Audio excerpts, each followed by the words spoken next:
తెలంగాణలో పల్లె నుంచి పట్టణం దాకా ప్రతి వార్తను ప్రజలకు చేరవేసే సరికొత్త ప్రయత్నం. ప్రతి జిల్లా నుంచి సంక్షిప్త రూపంలో సమస్త సమాచారం. తెలంగాణ 33 జిల్లాల సమగ్ర వార్తా స్రవంతి మీ ముందుకు తీసుకొచ్చింది టీ న్యూస్. 33 జిల్లాల నుంచి మా ప్రతినిధులు అందించే 33 వార్తల్ని ఇప్పుడు చూద్దాం.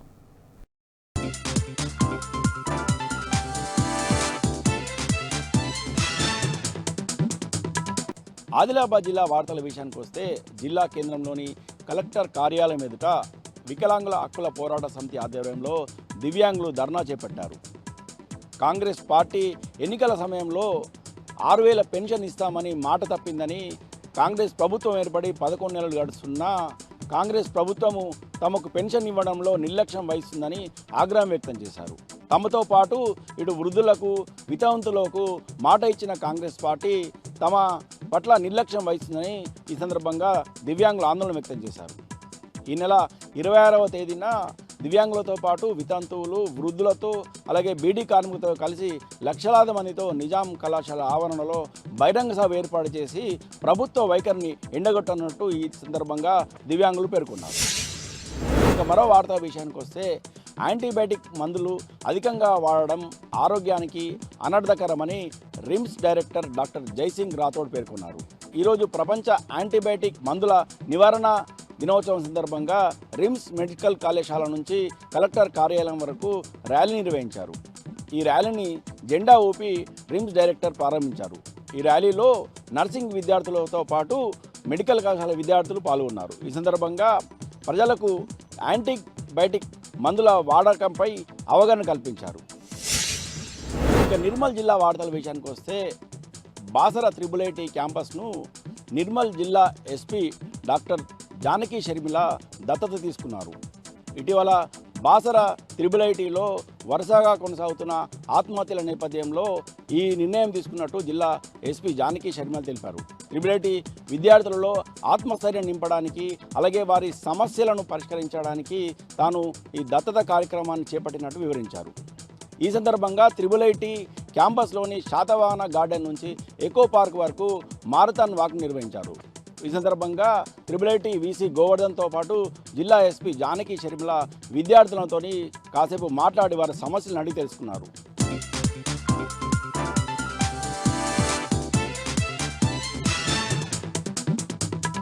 జగిత్యాల జిల్లా నుంచి ఇవాళ ప్రధాన వార్తలు ఒకసారి పరిశీలిస్తే సారంగపూర్ మండలం రేచపల్లి గ్రామానికి చెందిన తిరుపతి అనే వ్యక్తి తను పండించేటువంటి పసుపు తోటలో గంజాయి సాగు చేస్తున్నాడు.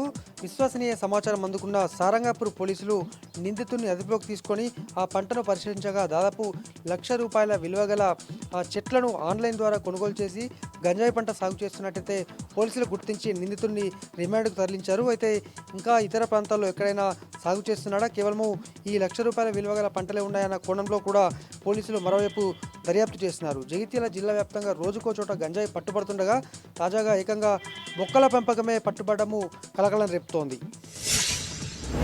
మరొక వార్త, సైబర్ నేరగాల వలలో సామాన్య ప్రజలు చిక్కుతున్న విషయం మనకు తెలిసిందే. కానీ సైబర్ నేరగాలతో కుమ్మకైన విషయం జగిత్యాల జిల్లాలో బయటపడింది. దాదాపు గత సంవత్సరంన్నర నుంచి జగిత్యాల జిల్లాలో ఉన్నటువంటి ఓ 3 వ్యక్తులు వారికి అకౌంట్లు ఇచ్చి వారి అకౌంట్లో నుంచి నగదు ట్రాన్స్ఫర్ చేసుకుంటూ తిరిగి ఇతర ఖాతాలకు బదిలీ చేస్తున్నట్టు పోలీసులు గుర్తించి సీరియస్గా విచారిస్తున్నారు. ప్రస్తుతం పోలీసుల అదుపులో 2 ఉండగా వారిని ట్రాన్సిట్ వారెంట్పై ఉత్తరప్రదేశ్ పోలీసులు అక్కడికి తీసుకెళ్లారు. మరి ఇప్పటి వరకు దాదాపు 6 కోట్లకు పైగా లావాదేవీలు జరిగినట్టు గుర్తించినప్పటికీ మరి ఇంకా దీని వెనుక ఎవరున్నారు, అమాయక వ్యక్తుల ఖాతాల నుంచి కూడా బదిలీ అయ్యాయా, ఏం జరిగాయన్న దానిపైన ప్రస్తుతం అయితే సీరియస్గా విచారణ కొనసాగుతోంది.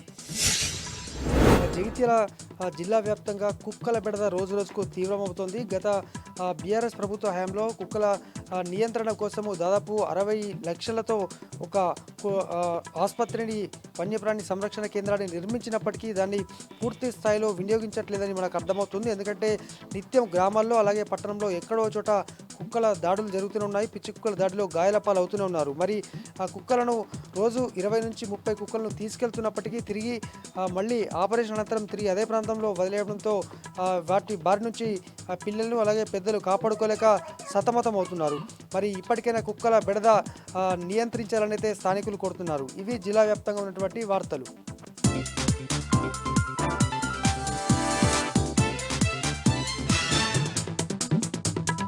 జోగులాంబ గద్వాల జిల్లా కలెక్టరేట్ వద్ద పెన్షన్ పెంచాలని డిమాండ్ చేస్తూ వికలాంగుల హక్కుల పోరాట సమితి ఆధ్వర్యంలో వికలాంగులు రిలే నిరాహార దీక్ష చేశారు. ప్రభుత్వం వికలాంగుల హక్కులు, సంక్షేమం, సమస్యల విషయంలో అన్యాయం చేస్తుందన్నారు. కాంగ్రెస్ ప్రభుత్వం వచ్చి ఏడాది కావస్తున్నా పెన్షన్ పెంపు, ఇతర హామీలు నెరవేర్చట్లేదన్నారు. ఈ రిలే నిరాహార దీక్షకు బీఆర్ఎస్ పార్టీ మద్దతు తెలిపింది.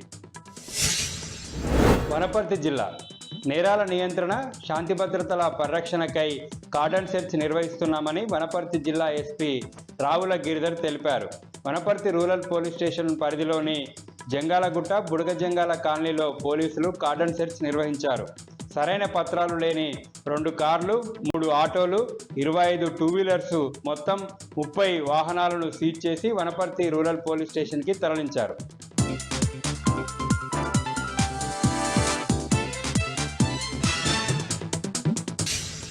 చిన్నశంకరంపేట మండలంలో కుక్కలు స్వైర విహారం చేశాయి. ఆ గ్రామానికి సంబంధించిన పలువురిపై కుక్కలు దాడి చేసి గాయపరిచాయి. అందులో 3 సంవత్సరాల ఒక బాలుడిపై కూడా తీవ్రంగా దాడి చేసి గాయపరిచిన క్రమంలో అతన్ని ఆసుపత్రికి తరలించి చికిత్స చేశారు.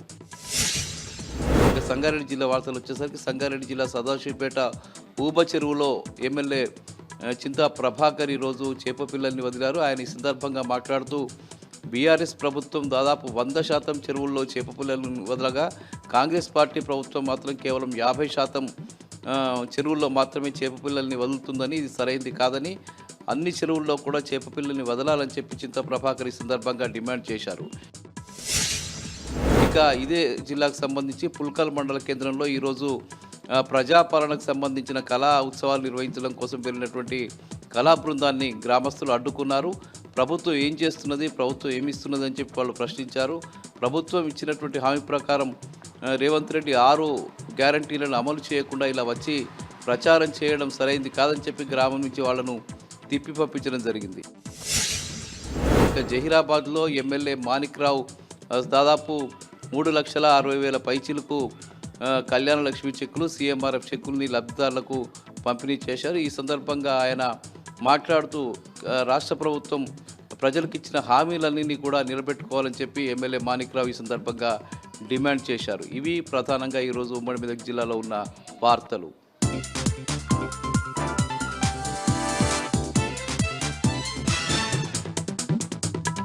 మంచిర్యాల జిల్లాలోని ప్రధాన వార్తలు కనుక వస్తే బెల్లంపల్లి పట్టణంలోని బీఆర్ఎస్ పార్టీ కార్యాలయంలో మీడియా సమావేశం నిర్వహించారు మాజీ ఎమ్మెల్యే దుర్గం చిన్నయ్య. దుర్గం చిన్నయ్య మాట్లాడుతూ 100 అబద్ధాలాడి అధికారంలోకి వచ్చిన CM Revanth Reddy BRS party అధినేత కేసీఆర్పై అనుచిత వ్యాఖ్యలు చేయడం సిగ్గుచేటని అన్నారు. బీఆర్ఎస్ ప్రభుత్వ హయాంలో ఏర్పాటు చేసిన బెల్లంపల్లి 100 పడకల ప్రభుత్వ ఆసుపత్రిలో డాక్టర్లు లేక రోగులు ఇబ్బందులు పడుతున్నారని, వెంటనే డాక్టర్లను రిక్రూట్ చేయాలని డిమాండ్ చేశారు. మంచిర్యాల జిల్లాలోని మిగతా వార్తలను చూస్తే చెన్నూరు పట్టణంలోని మున్సిపాలిటీ కార్యాలయం ముందు రజక కాలనీకి చెందిన మహిళలు వినూత్న రీతిలో నిరసన చేపట్టారు. తమ కాలనీ నీటి బోరు స్టార్టర్కు తాళం వేసిన మున్సిపల్ కమిషనర్ మురళీకృష్ణ వైఖరిని నిరసిస్తూ ఖాళీ బిందెలతో బట్టలు ఉతికి మున్సిపాలిటీ కార్యాలయం ముందు నిరసన వ్యక్తం చేశారు. మంచిర్యాల జిల్లా కేంద్రంలోని కలెక్టరేట్ కార్యాలయం వద్ద వికలాంగుల హక్కుల పోరాట సమితి ఆధ్వర్యంలో రిలే నిరాహార దీక్ష చేపట్టారు దివ్యాంగులు. కాంగ్రెస్ ప్రభుత్వం ఎన్నికల్లో హామీ ఇచ్చిన విధంగా 6,000 రూపాయల పెన్షన్ చెల్లించాలని, తమ సమస్యలు పరిష్కరించాలంటూ డిమాండ్ చేశారు. మంచిర్యాల జిల్లా జన్నారం మండల కేంద్రంలోని రాఘవేంద్ర థియేటర్లో చిత్ర యూనిట్ సభ్యులతో కలిసి కేసీఆర్ సినిమాను వీక్షించారు ఖానాపూర్ బీఆర్ఎస్ పార్టీ నియోజకవర్గ ఇన్ఛార్జ్ బుక్యా జాన్సన్ నాయక్. అనంతరం చిత్ర యూనిట్ సభ్యులను ఘనంగా సన్మానించారు జాన్సన్ నాయక్. ఈ కార్యక్రమంలో నియోజకవర్గంలోని పలువురు బీఆర్ఎస్ పార్టీ కార్యకర్తలు, నాయకులు పాల్గొన్నారు. కుమ్రంభీం ఆసిఫాబాద్ జిల్లా ప్రధాన వార్తలు కనుక వస్తే కాగజ్ నగర్ మండలం కోసిని గ్రామంలోని తన నివాసం వద్ద బీఆర్ఎస్ పార్టీ రాష్ట్ర నాయకులు ఆర్ఎస్ ప్రవీణ్ కుమార్ 57వ పుట్టినరోజు వేడుకలు ఘనంగా జరిగాయి. నియోజకవర్గ వ్యాప్తంగా బీఆర్ఎస్ పార్టీ శ్రేణులు తరలివచ్చారు. బీఆర్ఎస్ పార్టీ శ్రేణుల సమక్షంలో కేక్ కట్ చేసి తలసేమియా వ్యాధిగ్రస్తుల కోసం ఏర్పాటు చేసిన రక్తదాన శిబిరంలో పాల్గొన్నారు ఆర్ఎస్ ప్రవీణ్ కుమార్. ఈ కార్యక్రమంలో బీఆర్ఎస్ పార్టీ నాయకులు, కార్యకర్తలు రక్తదానం చేశారు. కుమ్రంభీం ఆసిఫాబాద్ జిల్లా మిగతా వార్తలను చూస్తే కాగజ్ నగర్ రైల్వే స్టేషన్లో రేషన్ బియ్యం అక్రమ రవాణాపై రైల్వే పోలీసులు కొరడా రులిపించారు.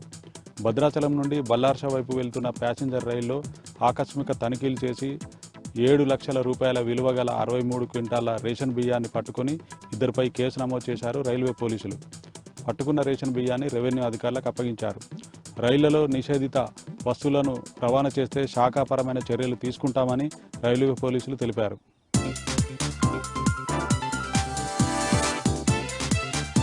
మరొక వార్త చూసినట్టయితే కల్వకుర్తిలో భగవాన్ శ్రీ సత్యసాయి బాబా 99వ జన్మదిన వేడుకలు మందిర్ నిర్వాహకులు ఎంతో ఘనంగా నిర్వహించారు. వేకువజాము నుంచే మందిర్ నుంచి నగర సంకీర్తనతో పాటు బైక్ ర్యాలీ నిర్వహించారు. అనంతరం ప్రభుత్వ ఆసుపత్రిలో రోగులకు పండ్లు పంపిణీ చేశారు. మధ్యాహ్నం మందిర్లో ప్రత్యేక పూజలు, హోమాలు, సత్యనారాయణ స్వామి వ్రతాలు నిర్వహించారు. అనంతరం వచ్చినటువంటి భక్తులకు తీర్థ ప్రసాదాలతో పాటు అన్న ప్రసాదాలు కూడా అందజేశారు. సాయంత్రం నుంచి రాత్రి పొద్దుపోయే వరకు కూడా ప్రత్యేక కార్యక్రమాలతో పాటు భగవాన్ శ్రీ సత్యసాయి వారి డోలారోహణ కార్యక్రమం ఎంతో కన్నుల పండుగగా నిర్వహించారు. ఈ కార్యక్రమానికి పట్టణంతో పాటు చాలామంది భక్తులు, సాయి భక్తులు అక్కడికి వచ్చేసి స్వామివారి కృపకు పాత్రలు అయ్యారు. అయితే ఈ కార్యక్రమము చాలా రోజుల నుంచి కూడా ఎంతో అద్భుతంగా నిర్వహిస్తున్నారని చెప్పేసి నిర్వాహకులను భక్తులు అభినందించినటువంటి పరిస్థితి శ్రీ సత్యసాయి మందిర్లో కనిపించింది.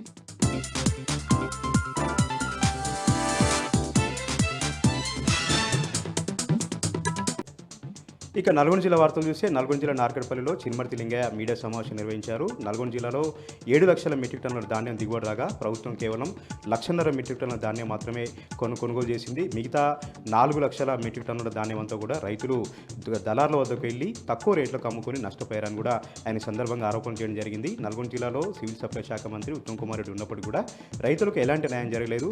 2 మంత్రుల నుండి కూడా ఎక్కడికక్కడ ధాన్యం కుప్పలు తెప్పలుగా పేరుకుపోయి ఉండి ధాన్యం కొనుగోలు కేంద్రాల్లో ధాన్యం అమ్ముడుపోక రైతులు మిల్లర్లను ఆశ్రయిస్తూ ఉంటే ఏ ఒక్క మంత్రి పట్టించుకోలేదని కూడా ఆయన సందర్భంగా ఆరోపణ చేయడం జరిగింది. దీంతో పాటు సీఎం రేవంత్ రెడ్డి కేసీఆర్ గారు పనిచేసినటువంటి వ్యాఖ్యలను కూడా ఆయన తీవ్రంగా ఖండించారు. ఒక వీధి రౌడీలాగా సభ్య సమాధానం తలదించుకునేలాగా రేవంత్ రెడ్డి భాష ఉందని కూడా ఆయన సందర్భంగా ఆగ్రహం వ్యక్తం చేశారు. మరొకసారి కేసీఆర్ గారి పైన రేవంత్ రెడ్డి అనిష్టంగా వ్యాఖ్యలు చేస్తే తెలంగాణలో ఎక్కడ తిరగనివ్వమని, తెలంగాణ సమాజం రేవంత్ రెడ్డికి సరైన బుద్ధి చెప్పే రోజు దగ్గరలోనే ఉన్నాయని కూడా ఆయన సందర్భంగా వ్యాఖ్యానించారు.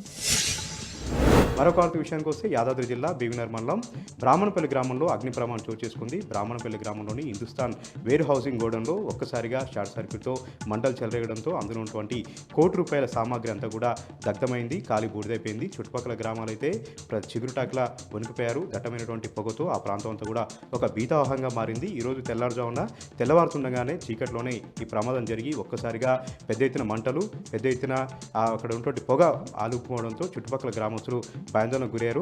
ఈ చుట్టుపక్కల గ్రామాల్లో కెమికల్ ఫ్యాక్టరీలు ఉన్నాయి. ఏ క్షణాన ఏం జరుగుతుందని భయాందోళనకు గురవుతూ ఉన్నాం. ఫైర్ సేఫ్టీ అధికారులు ఎలాంటి చర్యలు తీసుకోవట్లేదు. ఏ క్షణాన ఎలాంటి ఉపద్రవం ముంచుకొస్తుందో అని కూడా ఈ చుట్టుపక్కల గ్రామస్తులు అనుక్షణం కూడా భయపడుకుంటూ బతుతా ఉన్నారని కూడా వాళ్ళు ఆరోపణ చేయడం జరిగింది.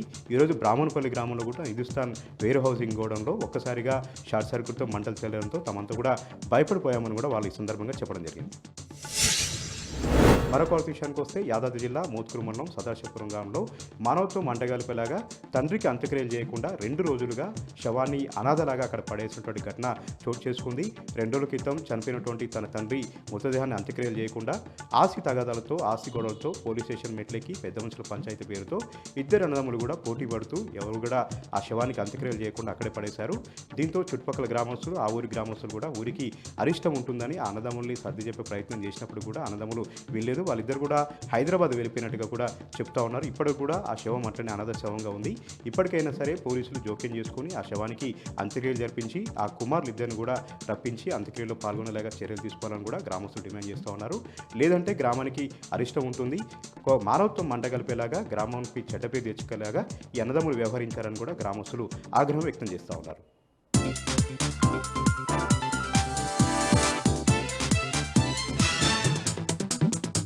పెద్దపల్లి జిల్లాకు సంబంధించి ఈరోజు ప్రధాన వార్తలు చూసుకున్నట్లయితే గోదావరికని కూరగాయల మార్కెట్లో పనిచేసేటువంటి హమాలీ కూలీలు దినసరి కూలీ రేట్లు పెంచాలంటూ కూడా డిమాండ్ చేశారు. ఈ నేపథ్యంలోనే నల్ల బ్యాడ్జీలతో నిరసన చేపట్టారు. ఈ హమాలీ కూలీల నిరసనకు సిపిఐ, అలాగే ఏఐటీసీ, అలాగే దళిత హక్కుల పోరాట సమితి నాయకులు కూడా మద్దతు పలికారు. ఈ సందర్భంగా వారు మాట్లాడుతూ హోల్సేల్ రీటైల్ వ్యాపారులు దినసరి కూలీ రేట్లు పెంచమంటే కూడా బూతులు తిడుతూ ఇబ్బంది పెడుతున్నారంటూ కూడా వారు ఆవేదన వ్యక్తం చేశారు. వెంటనే కూలీ రేట్లు పెంచాలి, లేని పక్షంలో పూర్తి స్థాయిలో కూడా మార్కెట్ అంతా కూడా పనులన్నీ కూడా నిలిపివేస్తామంటూ కూడా హమాలీ వర్కర్స్ అయితే వెల్లడించడం జరిగింది. అలాగే మరొక ప్రధాన వార్త చూసుకున్నట్లయితే జిల్లా వ్యాప్తంగా కూడా ఈ ఏడాది నవంబర్ 21వ తేదీ వరకు కూడా జిల్లా వ్యాప్తంగా కూడా అక్రమ ఇసుక రవాణా చేసినటువంటి 149 వాహనాలను సీజ్ చేశామండి. ఈ సీజ్ చేసినటువంటి వాహనాల నుండి జరిమానా రూపకంగా కూడా 25,99,740 రూపాయలు జరిమానా విధించినట్లు కూడా జిల్లా కలెక్టర్ కోయ శ్రీహర్ష ఒక ప్రకటనలో తెలపడం జరిగింది. ఎవరైతే ఇసుకను అక్రమ రవాణా చేశారో ట్రాక్టర్లకు 25,000, టిప్పర్లకు 1,00,000 రూపాయలు జరిమానా విధిస్తామంటూ కూడా ఆయన వెల్లడించారు. అంతేకాకుండా కూడా MMDR యాక్ట్ ప్రకారం 1957 యాక్ట్ ప్రకారం కేసులు కూడా నమోదు చేస్తామంటూ కూడా ఆయన హెచ్చరించారు. జిల్లా ప్రజలు ఎవరు కూడా ఇసుక కావాలన్న నేపథ్యంలో ఆన్లైన్ బుకింగ్ ద్వారా శాన్ టాక్సీ ద్వారా ఇసుకను బుకింగ్ చేసుకోవాలంటూ కూడా ఆయన తెలిపారు. బుకింగ్ చేసుకున్న 24 గంటల్లోనే ఇసుక రవాణా చేయబడుతుంది కాబట్టి ప్రజలంతా కూడా సద్వినియోగం చేసుకోవాలంటూ కూడా జిల్లా కలెక్టర్ కోయ శ్రీహర్ష ఒక ప్రకటనలో తెలిపారు.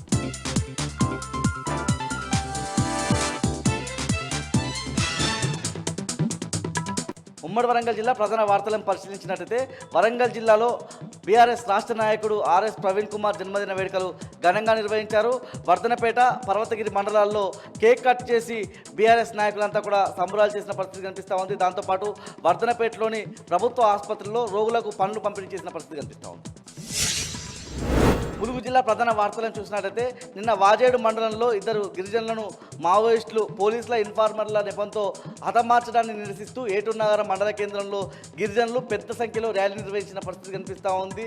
మావోయిస్టులు తమ ఉనికిని చాటుకోవడానికి అమాయక గిరిజన ఆదివాసీలను హతమారుస్తున్నారని వారంతా కూడా ఆవేదన వ్యక్తం చేశారు. దాంతోపాటు ఇవాళ మావోయిస్టుల పోరాటం అంటే అమాయక గిరిజన ఆదివాసీలను హతమార్చడమేనా అని చెప్పి అక్కడ ఉన్నటువంటి గిరిజన నాయకులంతా కూడా ప్రశ్నించిన పరిస్థితి కనిపిస్తూ ఉంది.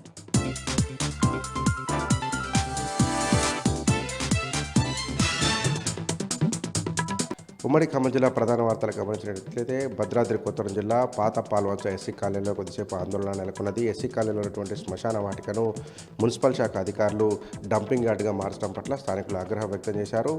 అక్కడికి వచ్చినటువంటి చెత్త ట్రాక్టర్లను అడ్డుకొని పెద్ద ఎత్తున నిరసన తెలిపారు. మున్సిపల్ అధికారులు ఇక్కడికి రావాలి, శ్మశాన వాటికను ఎట్లా డంపింగ్ యార్డ్గా మారుస్తారంటూ ఆందోళన దిగారు. దీంతో పోలీసులు రంగప్రవేశం చేసి కాలనీవాసులకు నచ్చచెప్పడంతో వివాదం సద్దుమణిగింది. వేరే చోట డంపింగ్ యార్డ్ ఏర్పాటు చేయాలని కాలనీవాసులంతా డిమాండ్ చేస్తున్నారు. ఖమ్మం పట్టణంలో ఉన్నటువంటి గొల్లగూడెం వేదిక దగ్గర ఆందోళన, ఉద్రిక్తకర వాతావరణం నెలకొని ఉంది. వక్ఫ్ భూములు కబ్జాకు గురయ్యాయంటూ వక్ఫ్ స్థలాలలో సర్వే నిర్వహించాలంటూ మత పెద్దలు ఇచ్చినటువంటి ఫిర్యాదు మేరకు ల్యాండ్ అండ్ సర్వే డిపార్ట్మెంట్ అధికారులు సర్వే చేసేందుకు భూముల్లోకి వచ్చినటువంటి నేపథ్యంలో అక్కడ ముస్లింలకు, పేద ముస్లింలకు ఇళ్ల స్థలాలు కేటాయిస్తారనే ఒక ప్రచారం జరిగింది. ఈ నేపథ్యంలో పెద్ద ఎత్తున ముస్లిం మహిళలంతా అక్కడికి చేరుకున్నారు. ఆధార్ కార్డులు, ఇతర జిరాక్స్ అండ్ రేషన్ కార్డుల జిరాక్స్లు తీసుకొచ్చుకొని అధికారులకు ఇచ్చేటువంటి ప్రయత్నం చేశారు. కానీ తాము కేవలం వక్ఫ్ భూముల్లో సర్వే మాత్రమే చేస్తున్నామని, ఇక్కడ ఎవరికి ఇళ్ల స్థలాలు ఇవ్వడం లేదంటూ అక్కడ ఉన్నటువంటి అధికారులు చెప్పడంతో నిరాశతో అక్కడే కొద్దిసేపు ఉన్నారు. దీంతో ఈ విషయం తెలుసుకున్నటువంటి పోలీసులు రంగప్రవేశం చేసి ఇక్కడ ఉన్నటువంటి మహిళలందరికీ కూడా నచ్చచెప్పి పంపించి వేశారు. వక్ఫ్ భూములకు కబ్జాకు గురైనటువంటి ఫిర్యాదు నేపథ్యంలోనే ల్యాండ్ అండ్ సర్వే డిపార్ట్మెంట్ ఆధ్వర్యంలో సర్వే చేపట్టారు. పూర్తి స్థాయి సర్వే చేపట్టి హద్దులు నిర్ణయిస్తామని కూడా వారు తెలిపారు.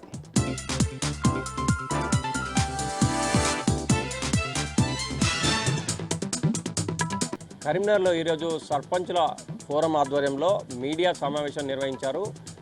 ప్రభుత్వం వచ్చి 11 నెలలు దాటినా కూడా తమ పెండింగ్ బిల్లులు ఇవ్వటం లేదని, ఆందోళన చేస్తామని చెప్తే అక్రమ అరెస్టులు చేస్తున్నారని ఆవేదన వ్యక్తం చేయడమే కాదు, త్వరితగతిన కనుక తమ పెండింగ్ బిల్లులు చెల్లించకుంటే ఈ నెల 25న కలెక్టరేట్ ముందు పెద్ద ఎత్తున ధర్నా నిర్వహిస్తామని హెచ్చరించడమే కాదు, ఒకవేళ కనుక త్వరితగతిన తమ సంబంధించినటువంటి పెండింగ్ బిల్లులు చెల్లించకుంటే మాత్రం రాష్ట్ర వ్యాప్తంగా ఉద్యమం లేబట్టడమే కాదు, ఇంకోవైపు స్థానిక సంస్థల ఎన్నికలు సైతం తమ పెండింగ్ బిల్లులు చెల్లించిన తర్వాతనే ఎన్నికలు నిర్వహించాలని చెప్పి డిమాండ్ చేసినటువంటి నేపథ్యం. దక్షిణ కాశీగా పిలువబడే వేములవాడ రాజన్న ఆలయంలో భక్తులతో కిటకిటలాడుతుందని చెప్పాలి. మరోవైపు బద్దిపోచమ్మ ఆలయంలో బోనాలు సమర్పిస్తూ భక్తులు పెద్ద ఎత్తున వస్తున్న నేపథ్యం ఒక ఎత్తు అయితే, కార్తీక మాసం చివరి వారం నేపథ్యంలో కూడా భక్తులు పెద్ద ఎత్తున పోటెత్తుతున్నారు. మరోవైపు కార్తీక దీపాలు వెలిగించి తాము దైవ సన్నిధిలో తమ ఇష్టదైవమైన రాజన్నను కొలుస్తున్నటువంటి పరిస్థితి మనకు కనిపిస్తోంది. రోజు రోజుకి చలి తీవ్రత పెరుగుతున్నా కానీ దక్షిణ కాశీగా పిలువబడే వేములవాడ రాజన్న ఆలయాన్ని మాత్రం భక్తులు మాత్రం ఉదయం నుంచే భారీగా క్యూ లైన్లో ఉండి దర్శనం చేసుకున్నటువంటి పరిస్థితి మనకు స్పష్టంగా కనిపిస్తోంది.